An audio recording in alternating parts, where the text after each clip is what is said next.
अस्सलाम वालेकुम जी, मैं हूं हसनैन चौधरी और हमारे साथ मौजूद हैं आज चौधरी कबीर अहमद खान साहब। साबिक ब्यूरोक्रेट हैं और मुख्तलिफ शख्सियात के साथ ये ड्यूटी भी सर अंजाम दे चुके हैं और इसके साथ साथ बड़े बड़े ऐसे कारनामे हैं और ऐसे काम हैं जो इनके क्रेडिट पे हैं, जो किसी और ने जो है वो करने की ज़रूरत नहीं की, लेकिन इन्होंने वो काम किए जो आज भी जो है वो लोग उसको याद रखते हैं। तो बाकी तमाम का तारुफ जो है वो हम इनसे खुद ही जानेंगे और इनसे पूछेंगे कि किस किस पोस्ट पर इन्होंने काम किया, कहाँ-कहाँ जो है वो इनको मुश्किलात का सामना करना पड़ा और भी बहुत सारे ऐसे वाक़यात जो ये ज़िंदगी में कभी आज तक भूल नहीं पाए। तो जो शख्सियत इनके साथ रही है, उनके बारे में भी हम जानेंगे और ये सीरीज़ का सिलसिला जो है वो इसी तरह आइंदा भी चलता रहेगा। तो आज हम इंट्रोडक्टरी प्रोग्राम कर रहे हैं। सर बहुत शुक्रिया आपका टाइम देने का। बहुत मेहरबानी जब साहब। सर पहले तो बताइएगा, अपना कैरियर बताइएगा, कब शुरू हुआ, कब खत्म हुआ और कौन-कौन सी शख्सियात मेजर सब ऐसा है कि मेरा ताल्लुक मेव बरादरी से है, जिला कसूर, पहले लाहौर का हिस्सा था जिला कसूर से। तो मेरी तालीम जो हुई है सारी वो इस्लामिक कॉलेज सिविल लाइंस और पंजाब यूनिवर्सिटी लॉ कॉलेज में हुई है। उसके बाद मैं 68 में मैंने लॉ किया, प्रैक्टिस भी शुरू कर दी क्योंकि मेरे वाला साहब भी एडवोकेट थे उनके साथ ही, लेकिन साथ ही मैंने पॉलिटिक्स में भी मुझे शौक था। तालिब इल्मी के दौरान ही हमने पॉलिटिक्स वगैरह शुरू कर दी। मेरे दोस्त थे अतर वहीद चिश्ती और नसरुल्लाह खान, ये यूनियन स्टूडेंट्स यूनियन के सदर और जनरल सेक्रेटरी हुए 67 में। मैं लॉ कॉलेज का यूनियन स्टूडेंट्स यूनियन का एग्जीक्यूटिव मेंबर था। यानी आपने स्टूडेंट लाइफ से भी यूनियन पॉलिटिक्स शुरू कर दी थी। तो हमने फैसला किया कि उस वक्त भुट्टो साहब अयूब खान के रिजीम से इस्तीफा देने के बाद पहली दफा बाहर आए थे, यानी इस्तीफा दिया था उन्होंने। हमने उन्हें इनवाइट करने का फैसला किया, उन्हें इनवाइट किया, सीक्रेटली इनवाइट किया ताकि एजेंसी को पता भी ना लगे। उन्होंने बहुत कमाल मेहरबानी करते हुए एक्सेप्ट कर लिया हमारी दावत और इस्लामिक कॉलेज सिविल लाइंस में वो हल्फ वफादारी में तशरीफ लाए। यानी पहली दफा उनका जो पब्लिक अपीयरेंस थी, पहली दफा उस वक्त सिविल लाइन कॉलेज में, इस्लामिक कॉलेज सिविल लाइंस। उन्होंने बड़ी फेरी किस्म की, बड़ी शोला बयानी से तकरीर की, लोगों में, स्टूडेंट्स में खासतौर पर बहुत ज्यादा उनकी पजीराई हुई और बड़ा लोगों ने वेलकम किया। आपको याद होगा उसी दिन शाम को उनका चाय पर दावत थी लॉर्ड्स रेस्टोरेंट माल रोड लाहौर में जी। मैं भी अपने दोस्तों के साथ स्टूडेंट का ग्रुप लेकर वहां गया था। वो खैर तकरीब नहीं हो सकी बिकॉज उन्होंने नहीं जाने दिया, तो चले गए। उसके बाद मैंने लॉ करने के बाद पीपीपी में मैंने शमूलियत इख्तियार कर ली और मैं जिला लाहौर का ज्वाइंट सेक्रेटरी भी था पीपल्स पार्टी। ओके। मैंने भुट्टो साहब के साथ एबटाबाद हवेलियां उनके साथ दौरे किए। भुट्टो साहब को साथ मेरे जाती शनासाई हो गई। 70 के करीब मुझे कहने लगे कि आपने इलेक्शन लड़ना है नेशनल असेंबली का। ओके। मेरे ज़हन में जैसा ये था कि मैं अंडर एज हूँ क्योंकि उस वक्त मैं 25 इयर्स का नहीं था। लेकिन मैंने उस वक्त भुट्टो साहब की बात नहीं की, मैं की बड़ी मेहरबानी आपकी, मैं तैयारी कर रहा हूँ। तो खैर उस वक्त मैं आपको लंबी स्टोरी ये बाद में बताऊंगा। फिर मैंने अपने जो कैंडिडेट नॉमिनेट किए उनके साथ मुलाकात कराई अहमद रजा कसूरी के घर कसूर। ठीक है। भुट्टो साहब के साथ, यानी अपनी जगह आपने किसी और को टिकट दे दिया। हाँ, राव शफात खान को टिकट दे दिया। उन्होंने बड़ी मेहरबानी की, एक्सेप्ट कर ली मेरी बात और उन्होंने टिकट दे दिया, वो कामयाब भी हो गए। उसके बाद मैं वकालत वगैरह करता रहा साथ। वाले साहब मेरे खुश नहीं थे इतने वकालत में, मैं टाइम नहीं दे पाता था जो चाहते थे। वो चाहते थे मैं पॉलिटिक्स में हिस्सा डालूं, यानी सिर्फ वकालत करूं और प्रोफेशन की तरफ। मुझे एक लत लगी हुई थी अच्छा, पॉलिटिक्स में। जलसा था 69 में भुट्टो साहब का। मैं यहाँ से टिकट लेकर जलसा 75 रुपए की टिकट थी पीआईए की। ओके। दोस्तों के साथ टिकट लिया, जलसा अटेंड करके रात को घर आ गया। क्या बात है, उस वक्त यानी इतनी ज्यादा उनके साथ लगाव था। तो फिर हुआ ये कि अखबार में इश्तिहार आ गया पब्लिसिटी कमीशन की तरफ से कि मैजिस्ट्रेट भर्ती हो रहे हैं। मैंने भी अप्लाई कर दिया, मैं सिलेक्ट हो गया। सिलेक्ट होने के बाद ये हुआ कि वो फिर बाद में खर साहब ने वो सिलेक्शन नामंजूर कर दी। ठीक है कि जी नहीं हम पीपल पार्टी के बदले लगाएंगे, हम पब्लिसिटी कमीशन की रिकमेंडेशन नहीं करेंगे। अच्छा, वैसे ये बड़े अभी भी चीजें चल रही हैं कि पीपल्स पार्टी की भर्तियां जो है वो आज तक लोग उसी तरह उसमें है। वो थे उनका वही मैजिस्ट्रेट लगाने का उनका ख्याल है, तक हम अपने 100 मैजिस्ट्रेट अपने लगाएंगे। मैंने भुट्टो साहब से रब्ता किया। उस वक्त मलिक महराज खालिद चीफ मिनिस्टर थे। वो मेरे वाल साहब के दोस्त थे, मुझ पर बड़े मेहरबान थे। उनकी इलेक्शन कैंपेन में भी हम जाते रहे, वो पार्टी के भी थे। तो चुनाचे ये हुआ कि मैं भुट्टो साहब से टाइम ले लिया। 25 लोग गए वहाँ जब वो प्रेसिडेंट थे। अभी 73 अगस्त में अभी कॉन्स्टिट्यूशन नहीं हुआ था। अच्छा, अभी आइन बनना था। 3 दिन पहले उस वक्त तक प्रेसिडेंट थे। ओके। भुट्टो साहब को मैंने हॉल में सारा बताया, उन्हें पहचाना भी, हालचाल पूछा, सारे बताए। मैंने कहा मेरिट पे सिलेक्ट हुए, उसने कहा बिल्कुल आप सिलेक्ट हुए, मेरिट पे हम रखेंगे आपको, ये आप मिले, खर साहब का शुक्रिया अदा करें। और वहाँ शुक्रिया अदा करने का टाइम ले रहे हो, टाइम नहीं दे रहे, बड़ी मुश्किल से टाइम लिया। जब उनसे मिले, खर साहब बड़ी हमें नाराजगी के मूड में मिले, कमरे में मिलने के बजाय बालकनी में मिले, गर्मियों के लिए। अच्छा, कि आप क्यों मिल गए भुट्टो साहब से? मैं भुट्टो हूँ, अच्छा। मैंने जो फैसला करता है मैंने करता है। मैं कही हमारा हक है, आप मिल नहीं रहे थे, वहां गए, ये वो, नहीं, आपने बड़ा गलत किया ये। मैं कहा ठीक है, कोई बात नहीं, जो आपको।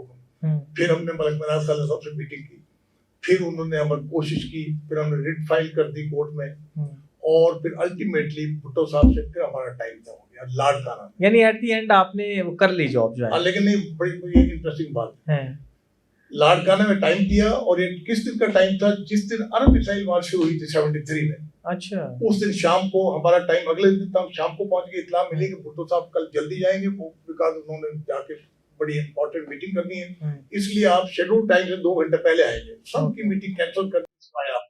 अच्छा। और 15-20 स्टूडेंट कोलीग वहां पहुंच गए, तो भुट्टो साहब को सारा कुछ बताया, खर साहब क्या कहते थे, कुछ फालतू बातें कही और उनका रवैया भी बड़े नाराज, बड़े अच्छा। कहीं वो तो समझते कुछ नहीं, किसी को कहता है मैं ही भुट्टो, मुझे कोई हुक्म नहीं दे सकता। कहने लगा बस करेंगे, कोई बात नहीं, आप जाए और आप देख लें कि मैं आपको कितनी इंपॉर्टेंस दे रहा हूँ। मैंने किसी का इंटरव्यू नहीं रखा आपके अलावा। तो फिर यहाँ आ गए, फिर हालात चेंज हो गए, खर साहब हो गए, हनीफ रामे आ गए चीफ मिनिस्टर, उन्होंने घर को टाइट कर दिया, अल्टीमेटली घर चले गए। हमें बुला कर कहा आप अपनी वापस ले लें, हम मैजिस्ट्रेट हो गए। तो इस किस्म के वाकयात हैं ये जिंदगी में। फिर मैंने जब सब मुलाजमत में एक मेरी अप्रोच रही कि मैं होता है डंग टपाऊ काम, कहीं क्राइसिस है, कोई करा करू के वक्त गुजारा कर ले, मैंने ये नहीं। अच्छा, 1973 में आपने ज्वाइन किया, सिलेक्शन हुई और 1 साल डिले हो गया। ठीक है। 74 में 14 मई 1974, यानी 74 में आपने प्रॉपर ज्वाइन कर लिया और 2018 में रिटायरमेंट हुई। यस। ओके। तो ये फिर तो किस पोस्ट पे आप रहे हैं? मैजिस्ट्रेट के बाद क्या? पहले मेरी पोस्टिंग हुई मैजिस्ट्रेट पे। अब हमारी वो भी बड़ा अजीब टाइम था जिस वक्त हमारी पोस्टिंग हुई। आपको याद होगा रबुआ में एमटी स्टूडेंट्स ने, मुसलमानों का ग्रुप जा रहा था रबुआ स्टेशन पर, उन्हें क्लैश हुआ। बिल्कुल। और सारे मुल्क में एक स्ट्राइक और एजिटेशन शुरू हो गई और जलाओ घिराओ आग लगनी, ये हो गया। मेरी अभी 1 दिन पोस्टिंग हुई 14 मई को। 15 मई को मुझे वो कहने लगे हमारे डीसी साहब कि आप इलाका में से सांगला ही लें। अच्छा। और आप ऐसा करेंगे आज शाम को चले जाएं, आज दिन में वहाँ मरज़इयों की दुकानों को आग लगी, लॉ एंड ऑर्डर का मसला है। हालांकि इलाका मजिस्ट्रेट वहाँ मौजूद थे, उनकी मौजूदगी में तो उसे वापस बुला ले, आप जाएं। और आर्मी के कैप्टन साहब भी हमारे साथ करते, बल्कि कैप्टन मुझे कहने लगे पीछे बैठे। मैं पीछे क्यों बैठूंगा, मैं तो कमांडर हूँ यहाँ का इलाका, आप ड्राइव करें, मैं साथ बैठता हूँ। कि नहीं मैं ड्राइव नहीं कर सकता। मैं दूसरी गाड़ी में बैठता हूँ, दूसरी गाड़ी में, ठीक है ना, क्योंकि पीछे जाके बैठा पीछे तो ठीक नहीं। तो जनाब वहां हम गए, सारा इलाका पूरा बाजार भरा हुआ था लोगों से, बाहर अफवाह फैली हुई थी कि इन्होंने बाहर से असला भी बुलाया, लड़के आए हुए बहुत, और ये आज रात को मुसलमानों को नुकसान पहुंचाएंगे। मैं सीधा पहले डीएसपी को वहां बुलाया बाहर, सारी सूरत का जायजा लिया, कैप्टन साहब से कहा कि आप यहाँ ठहरे, आप नहीं आएंगे। मैं सीधा स्टेज पे चला गया, तारुफ करवाया कि मैं फला हूँ। मैं कहा आपका मुझे ये पता लगा कोई ऐसा कहा जी है। मैंने कहा 5 मुअज्जिन मुझे दें, जिस जिस घर की आप निशानदेही करते हैं कि यहाँ पर उनके बंदे मौजूद है, असला मौजूद है, मैं तलाशी लेता हूँ। आपको मंजूर है? मंजूर है। वो बंदे साथ लिए, पुलिस वाला साथ लिया, डीएसपी साथ लिया, रात को जाकर सबकी तलाशी ली, कुछ बरामद 5 बंदों से आके ऐलान कराया कि जी तलाशी ले ली, किसी कुछ नहीं, लोग डिस्पर्स हो गए। ठीक है। और मैंने लोगों को कहा कि आप घरों में सोएं, हम आपकी हिफाजत करें। बिल्कुल। तो इस किस्म के काम किए हमने। अच्छा, जबरदस्त। तो सर उसके बाद क्या हुआ, मतलब मैजिस्ट्रेट के बाद जब प्रमोशन हुई, प्रमोशन पहले कब हुई? इस दौरान बड़े और काम किए। वहाँ की तहसीलदार कहने लगे कि आपको बहुत अच्छा थाना मिला है सांगला ही, लेकिन यहाँ एक मसला है, बोले चक नंबर 119 है सांगला के साथ, लेकिन यहाँ पर अहले तशी का फंक्शन होता है और यहाँ पर डीसी और एसपी आकर निकालते हैं, बड़ी टेंशन है। मैंने कहा अगर मैं यहाँ रहा ना, इंशाल्लाह ताला कोई भी नहीं आएगा, खुद ही हो जाएगा। अच्छा। इलाका मजिस्ट्रेट के पास उसकी तरफ से बड़े अख्तियारात थे, वो 326 के केसेस, 307 और 302 के अलावा और बाकी तमाम केसेस उसके पास जाते थे। बल्कि अच्छा। कमिटमेंट प्रोसीडिंग जो थी, हम्म, जब मर्डर के केसेस में पहले कमिटमेंट प्रोसीडिंग मजिस्ट्रेट के पास आती थी, तो ओके, मजिस्ट्रेट की बड़ी पोजीशन थी, पावर थी उस वक्त। पावर थी और लोग एहतराम भी करते थे। हम्म, मैंने दोनों पार्टीज के मेरे पास केसेस थे। एक सैयद इफ्तिखार हुसैन शाह, वो अंजुमन किसान पाकिस्तान के सदर थे, वो अहले सुन्नत अल जमात की तरफ से थे, और सैयद शबीर हुसैन शाह अहले तशी के थे। दोनों पार्टीज के बड़े केसेस थे। दोनों के साथ मैंने थोड़ी सी पर्सनल टच करना शुरू किया, फिर आहिस्ता आहिस्ता एक के साथ कन्वर्सेशन की, फिर दूसरे के साथ की। जब स्टेज ऐसी आ गई, मैंने दोनों का कटअप बिठा लिया। मैंने कहा आप काम का टेंशन करते हैं, मैं आपका हल बताता हूँ क्या। मैंने मौका देखा है, मस्जिद के सामने से आप गुजरते हैं, यहाँ मातम करते हैं, यहाँ सुन्नी लड़के इकट्ठे होते हैं, यहाँ टेंशन होती है, मैं आपको रूट 200 दे देता हूँ। वो कहने लगे वो तो बाहर थी, वो तो गाँव के बाहर से है, गंदगी पड़ी हुई। मैंने की मेरी जिम्मेदारी, मैं कारपोरेशन कमेटी से कह के आपकी सड़क बिल्कुल साफ करा देता हूँ, ठीक कराऊंगा, मेरी जिम्मेदारी। और ये एग्रीमेंट हो गया। अच्छा, एग्रीमेंट हो गया, फटाफट डीसी से रिकमेंड को आकर कमीशन से मंजूर हो गया।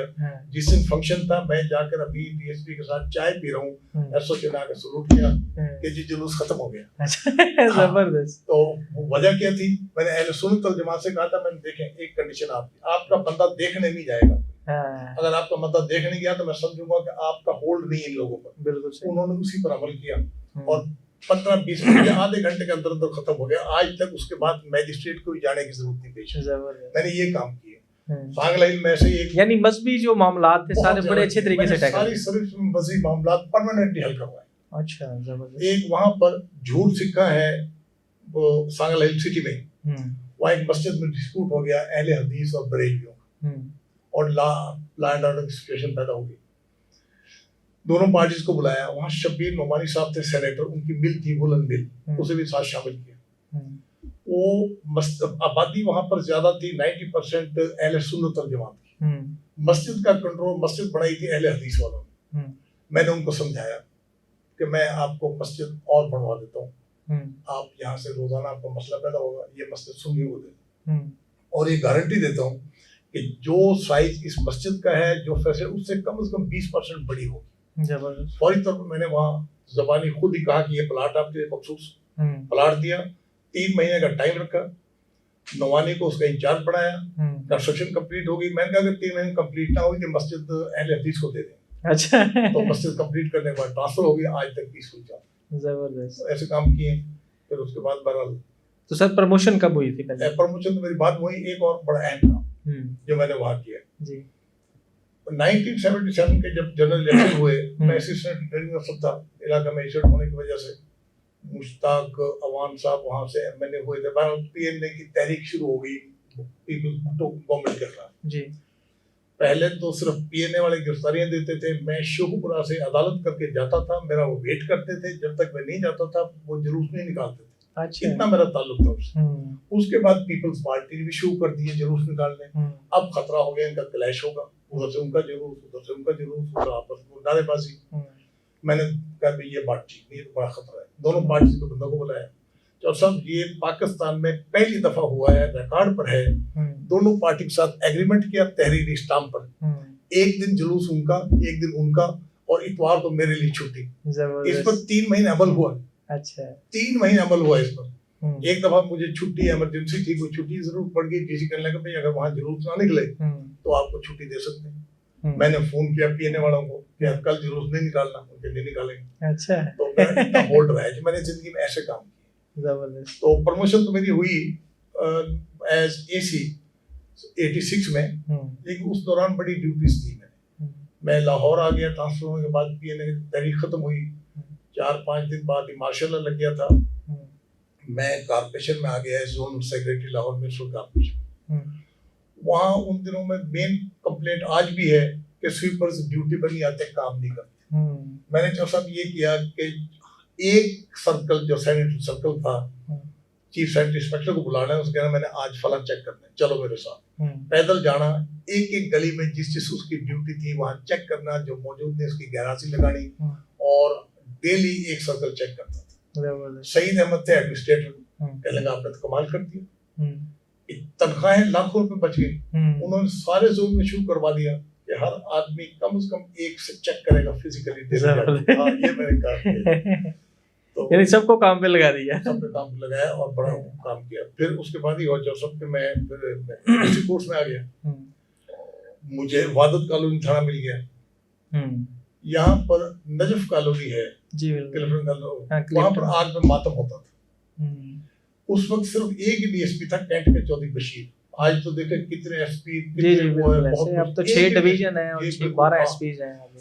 तो मैंने उनके साथ मिलकर मैंने कहा ये तो बड़ा काम खराब है, वहाँ मस्जिद के सामने उन्हें मातम करते थे आग में, दिन भी 5-7 थे बाकी। उनसे मीटिंग की, मैंने कहा नहीं हल करेंगे इसका जरूर। उनको भी अल्टरनेटिव रूट दिया और फौरी तौर पर एग्रीमेंट करने के बाद रूट अल्टरनेटिव मंजूर करवाया और आज वो अमल हो रहा है। ये मैंने किया है, वरना देखो ना मेरा क्या था, बिल्कुल ड्यूटी कर देता कोई बात नहीं। उस दौरान में जैसा ये हुआ कि आपको याद होगा कि शबनम और जमरुद जो फिल्म एक्ट्रेस थे, उनके घरों पर डकैती वगैरह केसेस हो गए। वो लड़के थे बड़े बड़े जमींदारों के, गवर्नमेंट कॉलेज में पढ़ते थे, हॉस्टल में रहते थे, उनका काम ही ये था रातों को निकल जाना, दिन में सर्वे करना, रात को किसी घर में दाखिल हो जाना। ये जब शबनम के घर ये हुआ तो फिर एडमिनिस्ट्रेशन एक्टिव हुई और फौरी तौर पर मुसलमान भी गिरफ्तार हो गए और स्पेशल मिलिट्री कोर्ट का, अच्छा, स्पेशल मिलिट्री कोर्ट का मुझे मेंबर मैजिस्ट्रेट, उसमें एक कर्नल होता है, एक मेजर, एक मैजिस्ट्रेट, मुझे डीसी साहब ने तो सब ये मुझे एजाज हासिल है कि पाकिस्तान के टॉप मोस्ट वकील जिसका भी आप नाम ले, एसएम जफर, डॉक्टर खालिद राजा, ख्वाजा सुल्तान जो ख्वाजा हारिस के वालिद हैं, ये और वो जो थे अपने 5-7 और वकील वो थे अपने जो भी सीनियर अब तक है, सारे पेश 2 साल तक पेश होते हैं। सारे केसेस मैंने कंडक्ट करवाए, सारे, दोनों डिक्टेशन ही जीरा हो रही है, मैं तर्जुमा करके ट्रांसलेशन कर रहा हूँ, सारे केस मैंने कंडक्ट किए। तो इसकी डिटेल में आगे आपको बताऊंगा, ये बड़ी इंटरेस्टिंग डिटेल्स है। तो ऐसे ही फिर मैं दोबारा फिर सीनियर कॉर्पोरेशन मैजिस्ट्रेट लग गया।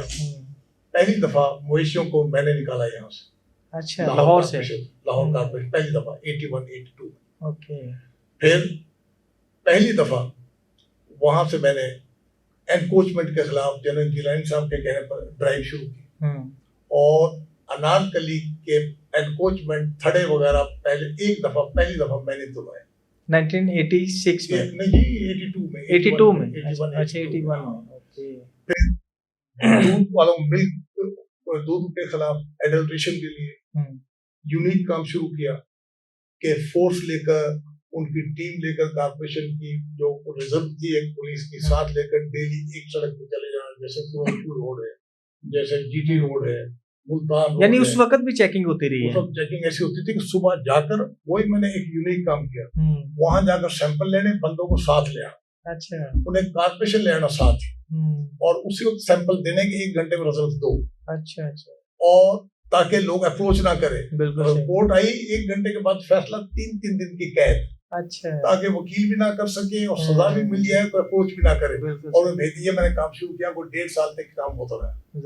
अब फिर मेरी ट्रांसफर हो गई, फिर मैं डिस्ट्रिक्ट कोर्ट में आ गया, तो फिर आगे की फिर आपको दोबारा बताएंगे। चले सर, बहुत शुक्रिया जी। चौधरी कबीर साहब से इस तरह के वाकयात हम आगे सीरीज में सुनते रहेंगे, तो हमारे साथ रहिएगा और हमें कमेंट सेक्शन में आप आगाह भी करते रहें, और जो चीज़ आपको लगे कि कोई सवाल है तो वो भी आप अपना कर सकते हैं। बहुत शुक्रिया।